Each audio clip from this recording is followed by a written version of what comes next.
Welcome to SAP Purpose Network Live. We are with the great series where we are looking at the world after COVID-19 from an AI perspective. Today we are going to focus on the future of sports. But before I introduce this great number of digital keynote speakers, I just want to give a small update from Copenhagen, where some of the audience know that I am located. This is, like, you can call it probably the most happy place in the world right now. The last 2 weeks, Denmark has really been opening up. So they started by sending children to kindergarten, smaller children to schools, and now shops has opened, hairdressers, dentists has opened, people can go back and work, and hopefully everything goes fine. Then from May the 10th, restaurants are also opening up. But I will keep on giving you updates out there because I know it gives hopes. And I will say it is definitely the most happy place to be. And I wish the best for all of you, that wherever you are in the world, that you also soon will be opening up. So by this, I would like to mention that we have Charlotte de Brabandt, who is TEDx speaker, author, and digital keynote speaker with us. And she will be really facilitating the conversation. We will be all about the future of sports. And then we have David Shand, board member and CFO of Hansen Robots, and also have Angel Invest. He's part of the ABS Alumni Angels also.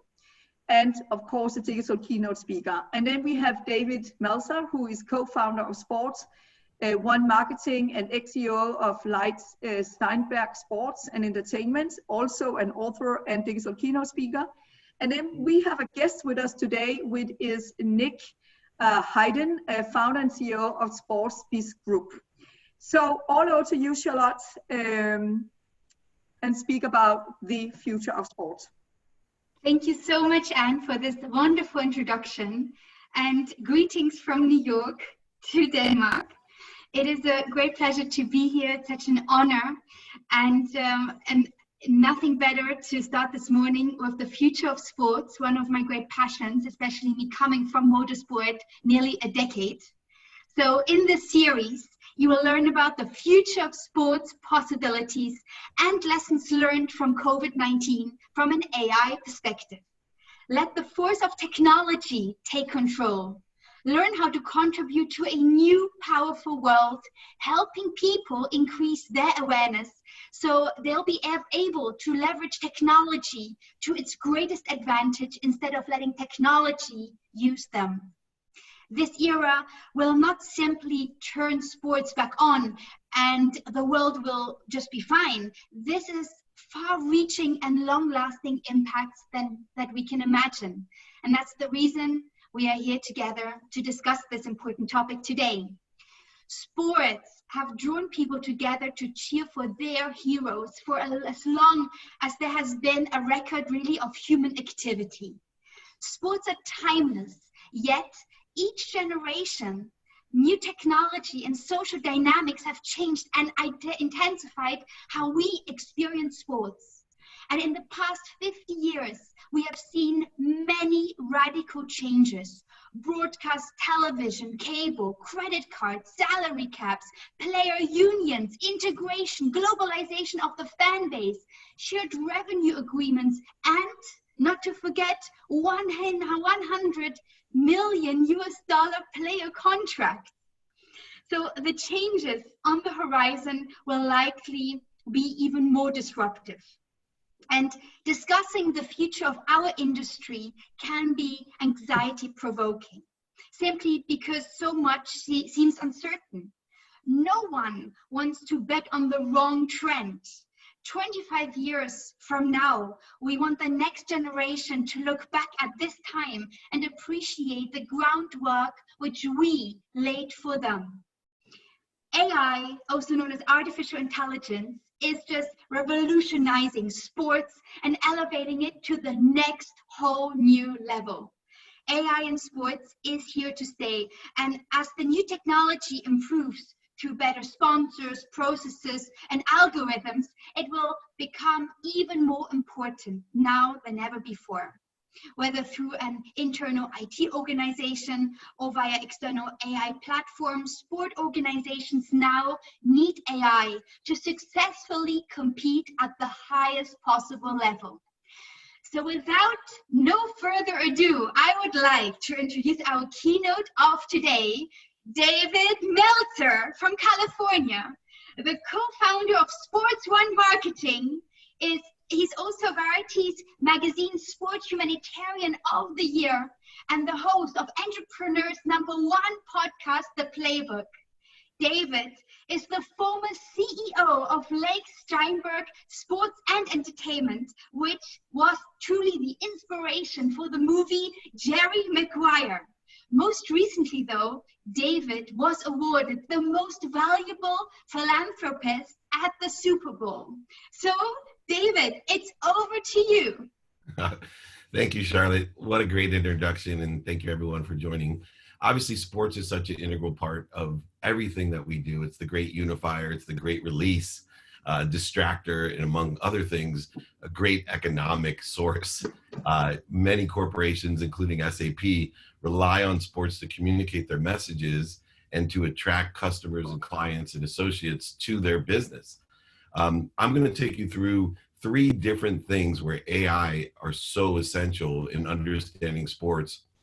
I've been working not only for the most notable sports agency in the world, but in marketing and media over the last 25 years. And a lot has changed. But one thing has not changed in sports. It has 3 components. 1, content.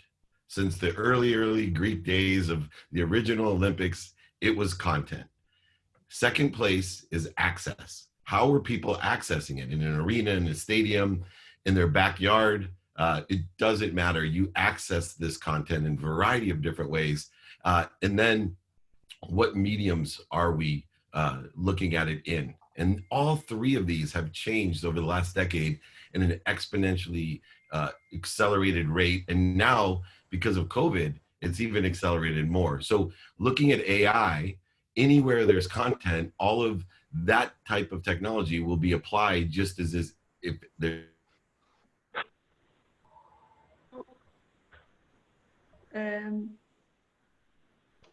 David, we lost you. If you can hear me.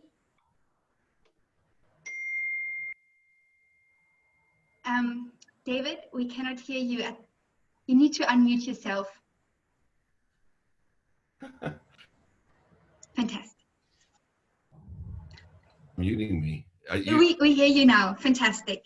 Oh, perfect. Sorry, I was going to say, so there's 3 things to look at to start. And the first being that sports is 3 different things. It's content, it's how people access it, and it's the mediums in which they see it on. And it's been this way since history. And now it's accelerated more than ever. And we have to look at how AI works with content, works within the context of access and collecting data and allowing people to see, view, and participate. And what mediums are we utilizing in order to effectuate that content?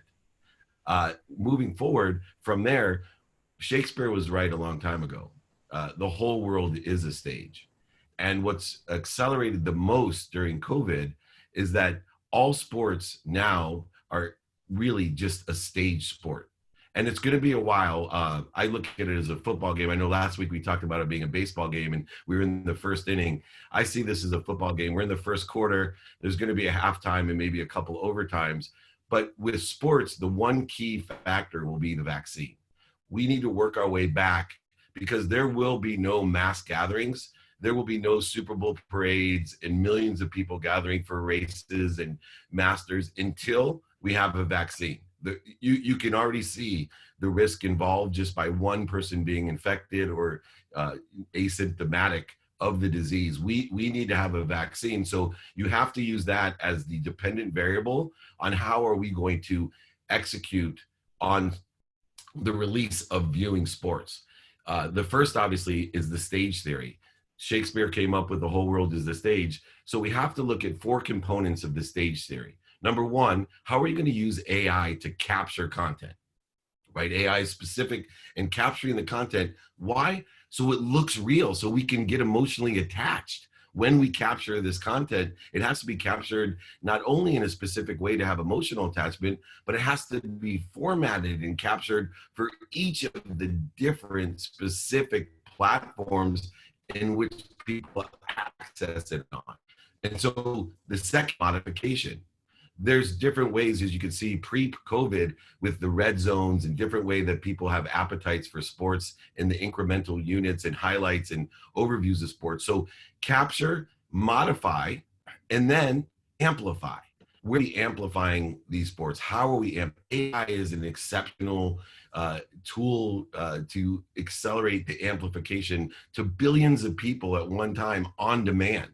And why is that important? Because sports was the original reality TV, and it probably will be the last remaining reality TV. People, you need to watch sports in time, in real time. And then finally brings up where we have the Michael Jordan series right now is the perpetual nature of content, right? AI is very, very powerful in perpetuating content because there's so much content out there. How can we experience something that happened 100 years ago, 50 years ago, 25 years ago, as if it was happening in real time? And then finally, beyond content access and mediums in the stage theory, I want to bring up esports because it is accelerating at an exponential rate. It is the true integration of sports. We can see how we're taking our live sports heroes, integrating them with the esports. And I was blessed to be one of the founding owners of Overactive Media, our team, and I had no idea. The most interesting thing about esports that's not obvious to everyone, in electronic sports, people playing video games, you know, we have maybe a little mature audience, and I always forget people may not even know what esports is. But the most remarkable thing that I look at in the business of sports is that the stadiums and arenas sell out for the championships. So it's an interesting aspect. If you think the world is going all virtual.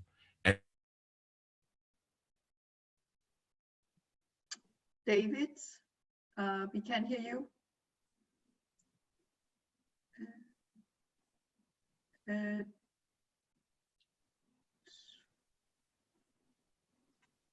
David, I'm so sorry, but we cannot hear you. The volume dropped.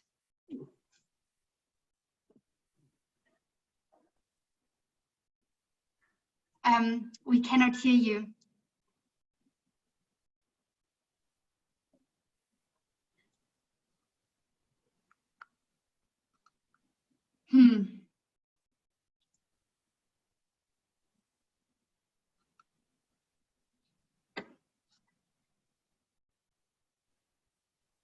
And now we unmute yourself, and then we should go. I'm sorry, where did it cut out, Charlotte? I apologize. Don't worry. Did it cut out? So I was saying that esports, electronic sports is something interesting because not only, obviously, is it the fastest growing sport that millions and millions of people already participate and view online, but they were selling out arenas years ago. More people watch the finals of League of Legends than the NBA finals. So the most interesting thing for sponsors, though, is what is it in human nature that allows people to want to watch people playing video games in person? It's an anomaly that I never thought would occur, but that's the future of sports, is that there has to be this combination of human interaction with AI. There's a combination. AI is a tool, it's an accelerator. It allows us to enhance human expression. And unless we have the human expression and human connection, then we aren't able to emotionally attach to sports, which is why people monetize sports. It's the irrationality of human beings that allow us to monetize sports. Let me give you an example. When I realized as a young boy that somebody would pay $1,000 for a baseball with a signature on it, my logical, pragmatic, economic mind was blown away. And I said, why would that be? Because it's an irrationality of human beings to want to be able to connect to either the past, present, future, or the connectivity within our family, friends, and associates. An experience is captured, amplified, and perpetuated by a signature on a baseball, and we can monetize that. So nothing has a more emotional attachment. Nothing can be monetized easier than sports, except for one thing. And I don't like to do that in business, but it's children. You know, I've seen parents starve to get their kids violin lessons. Literally starve, not pay for food to do that. But beyond our children, sports is the next easiest thing to monetize because of the emotional power and the combination of technology and the content that has been around since the beginning of man, the content of competition, of cooperation, collaboration, teamwork, leadership, all the great components that make us amazing human beings can be enhanced and accelerated with AI. Fantastic. Thank you so much, David. That really set the scene for all of us sport enthusiasts out there. And I think now we are ready to go to our panel discussion. The panel discussion is going to be with Nick, David, and David. So let's start with the first question. David Meltzer, if I may ask you, I'm so curious. What is your prediction for the next 5 to 10 years for the sports industry? Well, it's going to accelerate and grow. It accelerate and grow in the aspect of more people are going to be integrated into sports. The biggest change over the next 5 years will be the relationship between the sponsors, the networks, and sports. It's accelerated. This is a great time of acceleration. Things that were going to take a decade or two now may actually take months or just a year. And so big companies like SAP, small, mid-sized companies are all going to learn how to attract customers, clients, associates, channel partners through sports, just like they always have, as well as one of the key components of sports is hospitality. So imagine, as I said, I think the ending point of when we can figure how mass gatherings, the ultimate end of sports are the big mass gatherings, millions of people in person at a parade or a Super Bowl or a Pro Bowl or the Masters, millions of people gather, not just at the venue. There's more people gathering outside the actual game. It's a week-long festivity that goes on. And then even after the game, you know, they were saying that thank goodness that San Francisco didn't win the Super Bowl. And those aren't just, you know, the other fans saying that. That's because millions of people show up to the parade. And because they didn't know how many people were infected, it could have caused an enormous change. So once we get the vaccine, you'll see that there'll be an entirely different landscape that has developed of how we interact with the clients, associates, channel partners, and fans. I can completely relate with your answer, especially me coming from motorsport. The real show is really happening outside of that paddock and outside of that racetrack, and that's where really where you find all of the sport enthusiasts and where all of the exchanges happen. So absolutely. Nick, since you are our guest for today and you're truly also in the field of sports, having your own podcast, your own sports, well, so many different engagements which you're involved. What is your prediction for the next 5 to 10 years in the sports industry?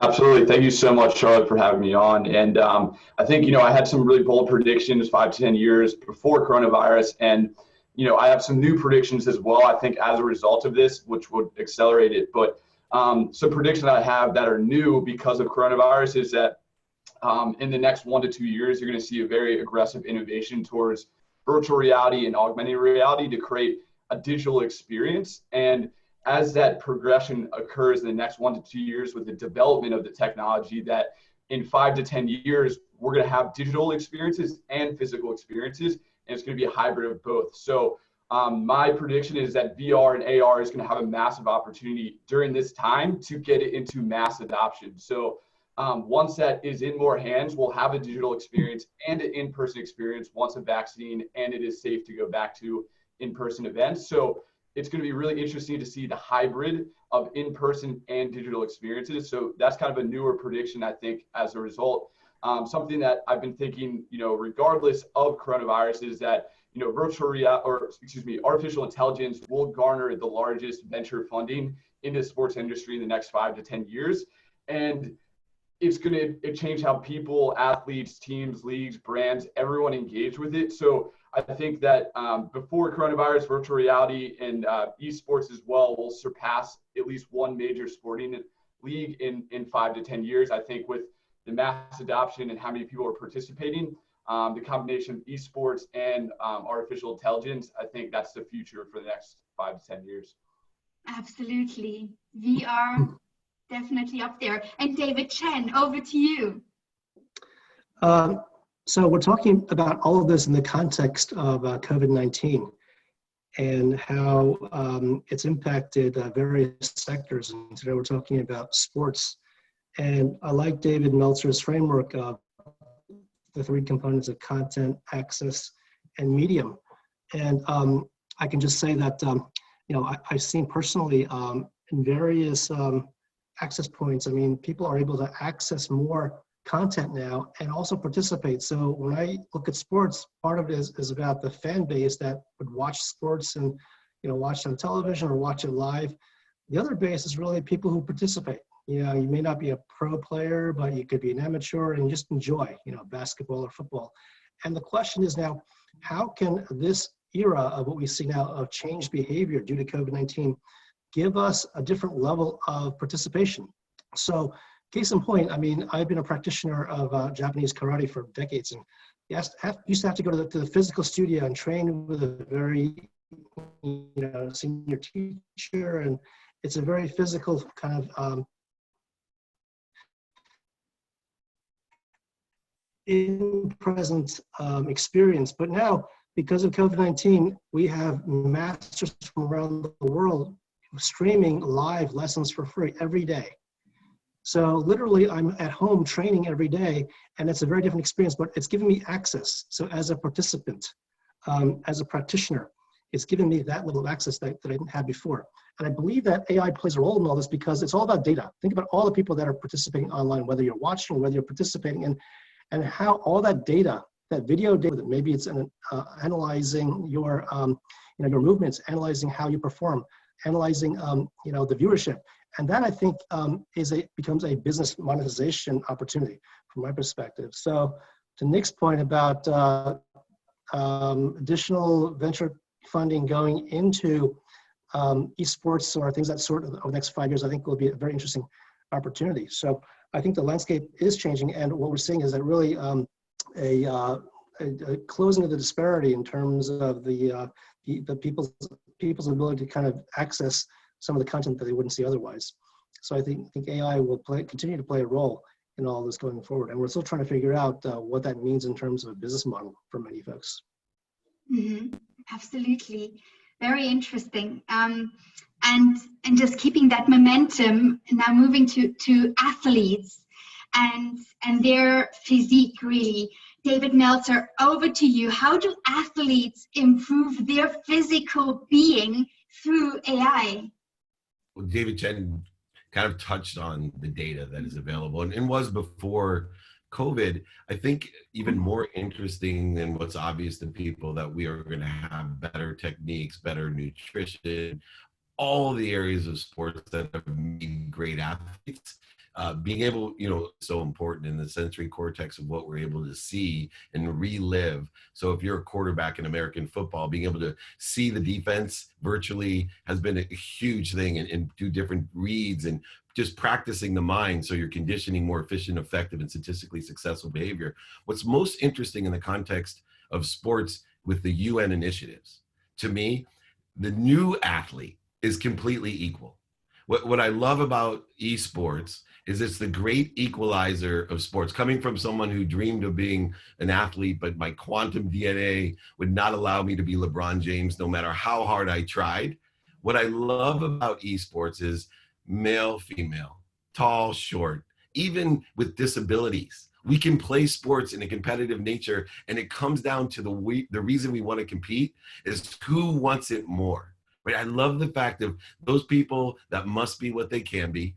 We now have a platform of competition where anyone around the world it is the great equalizer. It is the great unifier. And I think as far as athletes, that's what's most interesting for me is how do I, in being a business person who loves to monetize the emotional aspect of sports, how do I start making superheroes of, young women who are tremendous League of Legends players or Halo players, or how do I take someone that has no arms and take them to win the NBA 2K championship? All of these things are not only possible, but now they're probable through artificial intelligence as we have wearables, insertables, and replaceables, right? These all become different issues in sports. This is a tremendous opportunity to get a great equalizer in sports so that we all come together and the person who wants it most wins it. Mm-hmm. Absolutely. And Nick, what do you have to say? Yeah, so what's fortunate about sports is there's an abundance of data sets that you can choose from, whether it's from an athlete, their hydration, what they're eating, how well are they sleeping, and that's individualized. But then you also, from a team perspective, how is this one team going to face up against this other team? And what are the statistics if they run this certain play? How should we counter? So what's going to be interesting with artificial intelligence, and they're doing it, it's not where it needs to be yet, but you can use predictive modeling to kind of see and run different simulations about what a team might run or a certain play. And in real time, you can set up certain drills and schemes to make sure that your team is mentally prepared and physically prepared. So AI is going to be really fascinating to see how you can use that data in real time to adjust your game plan ahead of a certain opponent, and maybe how they're running certain plays or maybe their certain schemes. So from an individual level, I think it's going to be fascinating seeing how people can track hydration, diet, sleep. But then as a team level, how do you build certain game plans around your opponent based off of their predictive models and different data sets? So absolutely, especially sleep. So it's being undervalued nowadays. And David Chen, in your opinion, how do athletes improve their physical being through AI? Yeah, I mean, it's about what I think really is about feedback.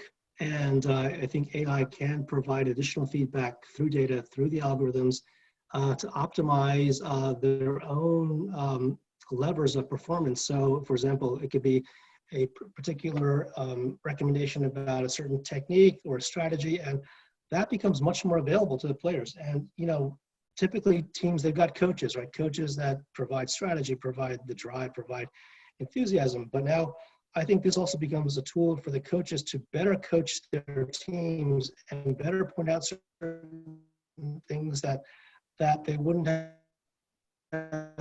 observed otherwise, right? And part of it is also adapting that to wearables, right? I mean, so yes, we have on the VR goggles, but you also have the video, but you also have wearables that, as Nick mentioned, basically can measure certain components of your physiology that would give feedback to the player and actually enhance performance.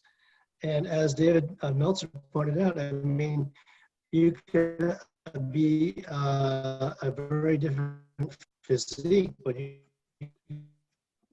can still participate if you want enough. It's all about the brain, right? It's all about the mind. If you really want it badly enough, then hopefully you can actually compete in an online environment that you would not have been able to in the physical world. So I think that's going to be a radical change, and that gives, I think, a lot of people hope in terms of being able to be, sports people. Mm-hmm. Thank you very much, David Charlotte, Chen. Let's go to our next question, more on athletes. David Meltzer, how can athletes gain more sponsorship through AI after COVID-19? Yeah, I think during and after, number one, it's building an audience. So whatever artificial intelligence it is, to build their own personal brand, their own frequency, to strengthen their signal so more people know about them that can align with them. There's plenty of people out there to address, right? 4.3 billion people and growing. So AI can allow them to strengthen their signal. Also, as Nick has suggested over again, the spectrum. The biggest problem with athletes is they just assume that everyone knows who they are because they see them play on a Saturday or a Sunday. They now can address a specific audience that is most attracted to them. That spectrum of, like, you're into auto racing, right? There's a whole millions and millions of people that don't care about the center of the New York Giants. They're more interested in a Le Mans racer or an Indy racer. So the spectrum is so important. And then most importantly, is their clarity of message.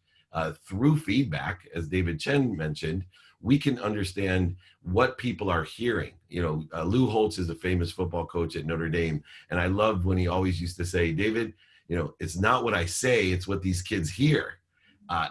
That's never been more important with artificial intelligence, to get the feedback of, oh my gosh, I thought, everybody got what I was talking about. I was so blessed. 2 days ago, I had Deepak Chopra over together, for the playbook. And I know that he was thinking that everybody could hear him. And I was thinking to myself, maybe 1% of the world would probably even understand what he's talking about potential time and existence. Didn't stop me from wanting to hear it myself. But moreover, it's very important for athletes to realize this is your opportunity to strengthen your signal, find your spectrum, and have a clear message so that you can monetize it. And then there's a whole bunch of tools to help you monetize your new audience. Mm-hmm. I love it, especially also having the right mindset, the right frequency. Again, magic word. And I think many also, they hesitate just in asking. The whole theme of just ask. If you don't ask, you don't get. And just don't wait until you're being noticed. Nick, over to you.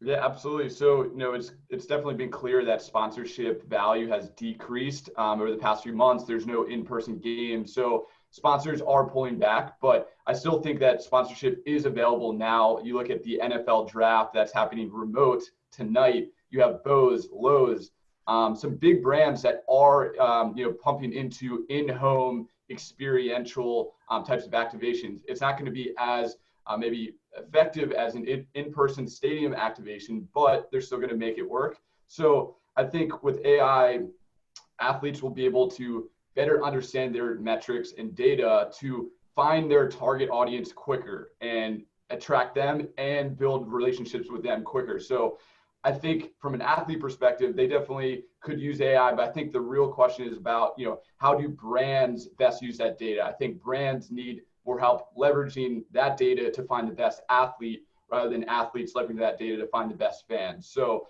sponsorship has slowed down. I think that it's still possible right now during coronavirus. Once we are out and about in in-person events, hopefully the value will heighten and it will mix with our artificial or digital sponsorships. But I think the real question is about how do brands use that data to find the best athletes rather than athletes find the best audience. Mm-hmm. Absolutely. And David Chen, what is your opinion about sponsorship? Well, I think it's going to shift a bit. I mean, before sponsorship took place at events or other forms of medium, as David Meltzer pointed out. But I think now with the democratization of our access to events, right, as people who watch sports, and the democratization of people who aspire to play sports, that nature of sponsorship is going to shift. I think it's hard to say how it will shift into, but in terms of, it could be somebody who's unknown but becomes very good very quickly. Maybe he becomes a rising star, right? And as a result, the sponsors catch him quickly enough and can realize that person's trajectory. Maybe that person becomes an influencer. And we've seen numerous examples of how social influencers can have tremendous impacts on brand's value and their reach. And if AI can capture that trajectory, right, based on an up and coming no-name person, then I believe that there's an opportunity there, right? And then, right now time is being compressed. So we see opportunities happening much faster than we've seen in the past, right? So before you typically wait whatever years to cultivate a player, he becomes or she becomes really good, really, really popular, and then the brands, catch that person. But now I imagine the sponsors can actually get there faster. They can actually kind of look at the data, look at the influence that person has, right, in terms of that of his or her ability to play online, engage an audience, and get viewership, right? If a person attracts, let's say, or an instructor, let's say an instructor teaches a class of 10 people, then all of a sudden next week it's 100, and we get to there's 1,000, right? So if you see that level of trajectory, then you know that that particular instructor has got an audience base, it's got a fan base for people that want to watch his or her instruction. And then you attach a form of sponsorship next to that, and then that's how you reach a lot more people that are in that particular vertical, whether it be, you know, sports racing or karate or basketball, whatever it may be. So that, I think, is going to change. And the question is whether the sponsors, they themselves, are going to be quick enough to latch onto that opportunity. So, but I do see that this trend changing, certainly. Absolutely, especially the opportunities, the pace of automation, the pace of communication, and the pace of opportunities has just increased through AI. And as my dad actually preached me throughout my childhood, always see the opportunity, see the goals that you desire, take the opportunity and make it happen. And that's how he was always praised, you know, when I grew up, he's always reminded me of that and to visualize. Now, talking about opportunities, there was a question which was just on my tongue in terms of mindset. And if we focus on mindset, can you overcome mindset barriers with AI? David Meltzer. Sure. You know, I think anything that gives us data feedback, anything that provides a higher level of awareness is what artificial intelligence does. So if we have a higher level of awareness, then it allows our mindset, even just the full understanding that we have control of our own mindset, to understand the difference between illusions and reality, to understand the difference between the fear-based actions that we have and activities that we have compared to confident-based things that we have within our control and within our context. So I think the whole key to mindset is awareness, and there's no doubt that artificial intelligence allows us to have a higher vibration, a higher frequency, a higher awareness, because we can only be aware of that which vibrates equal to or less than us. And so artificial intelligence actually not only can raise our awareness, but it can detect on what raises our awareness, because artificial intelligence is what is used in order to effectuate what parts of the brains are being used, theta energy, beta, alpha, being able to understand and see through wearables, insertables, and replaceables when we are at our peak awareness. And so we actually, as much as we train the body, we actually can use artificial intelligence to train our mindset very, very efficiently. So I think that's one of the areas that a lot of people haven't really delved into, but it was quite interesting in dealing with Sophia the last few weeks and pre-COVID and COVID that my awareness was elevated. My awareness was elevated by this piece of artificial intelligence that was extraordinary. And so I think everyone out there, you know, look at how artificial intelligence accelerates, enhances, and enlightens us, which all is applicable to our mindset. Absolutely. It's my favorite topic. Nick, over to you. What is your opinion here?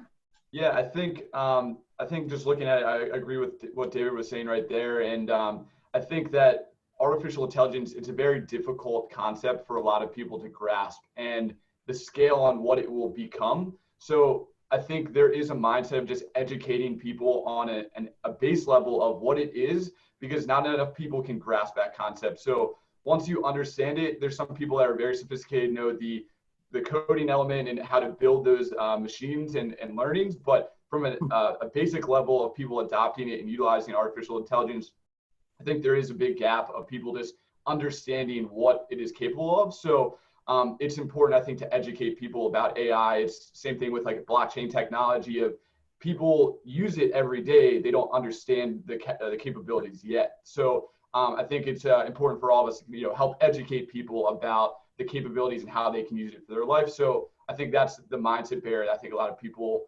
should be able to help break through that. Thank you, Nick. And David Shen. Yeah, I think it's about being able to, as an individual, go through all this data that we're getting bombarded with every day. Everybody's sending us all this stuff, advertising, and you know, all this content that's being thrown at us left and right. And for me, as an individual, I imagine that's true for many people, is how do you figure out what's signal versus noise? I mean, there's a lot of noise out there, right? People bombarding me with stuff, advertising, or even emails, and people reaching out to me. It's like, how do I figure out what it is that I want to focus on, right? And if AI can help me decide as a mechanism, right? Take all that data that I'm getting and then help me with my data points, my attributes, decide what to focus on. So I know what is signal versus what is noise, and that is extremely useful because it's by time, right? If we can actually figure out what at that particular moment we should be focusing on, then hopefully we can become much more efficient. And hopefully through that process, we will become much more in tune with what we're supposed to be, right? I mean, it's about the mindset, but it's also about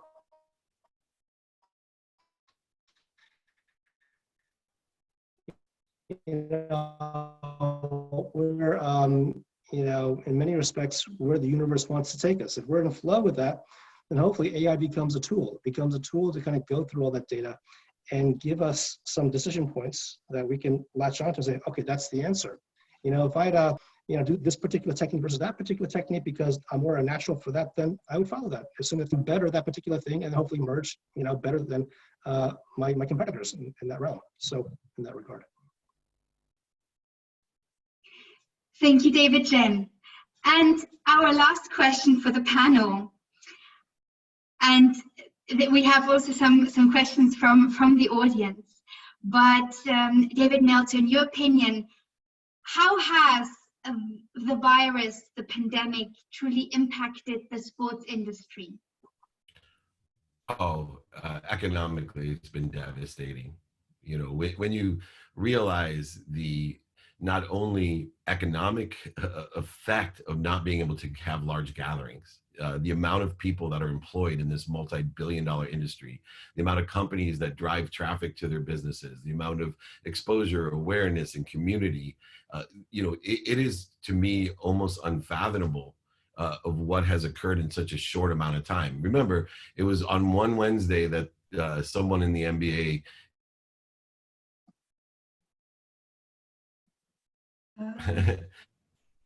within minutes, we started canceling every single sporting event in America and then around the world. So I think economically we'll never see anything like this again, but it's really good for sports because it's accelerating where it needed to be to a combination of digital and traditional. This had to merge, and it just is going to accelerate it. We'll recover very quickly. Sports has been around a long time. Gambling's the biggest effect that most people don't look at. One of the oldest professions in the world in history is gambling. We've been gambling almost as long as there's been sports. They may have been betting pebbles, but they were betting, I promise you. And 20 states have legalized gambling in the last 18 months.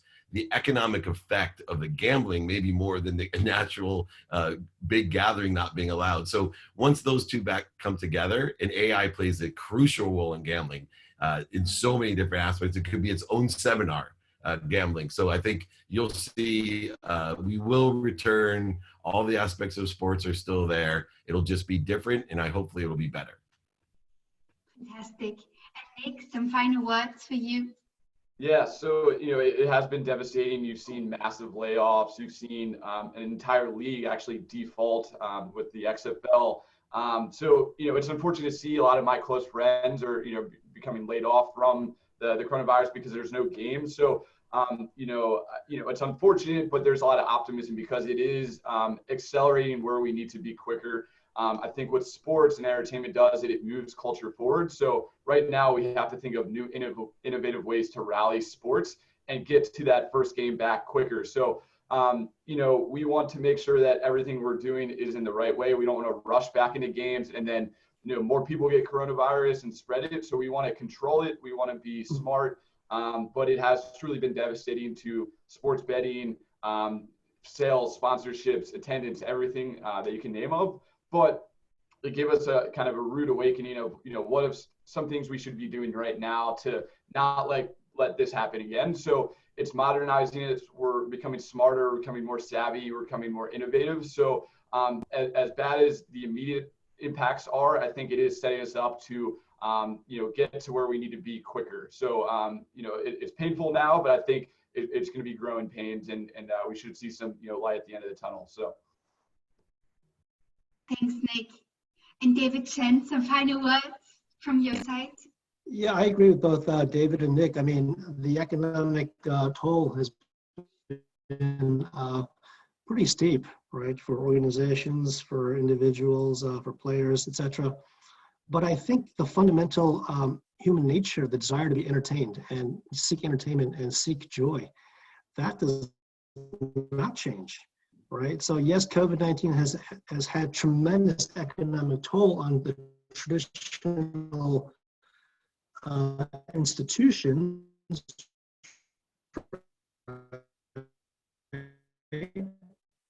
but I think we'll see new institutions that will rise very quickly as a result of this change in behavior, because the fundamental human nature, desire to be entertained, desire to participate in things that make us happy, that will not change actually, right? So the question is, how can the content, the delivery, and still satisfy our needs as people? Thank you, David Chen. And also thank you everyone for listening. Thank you for your time, especially. It means a lot to all of us that you're joining in on a weekly basis. And also for everyone who has raised the questions, I will make sure to get the answers to you after the call from the experts. But now I would like to hand over back to Anne. Thank you so much, and a big thanks to all of you. You will all be back in 1 week on next Thursday. So big thanks to Charlotte, to Dave, and Nick, who was our guest today. And then I would like to put the attention on, we have several sessions coming up after this session here today. We have, after this session, we have a session in the category about everyday's heroes, where a startup guy who also runs a series every second week will speak with a startup called Defining the Next Decade about how they fight COVID, and it's all about strengthens of the entrepreneur mindset in the Corona crisis. As you know, we have expanding our program to many of our incredible partners. So in parallel with this session, under the theme Work from Home and Lifestyle, we have the global startup ecosystem, having a session around how to build a public speaking career via virtual event in a 2020 with global startup ecosystem. So a big thanks from the SAP Purpose Network Live.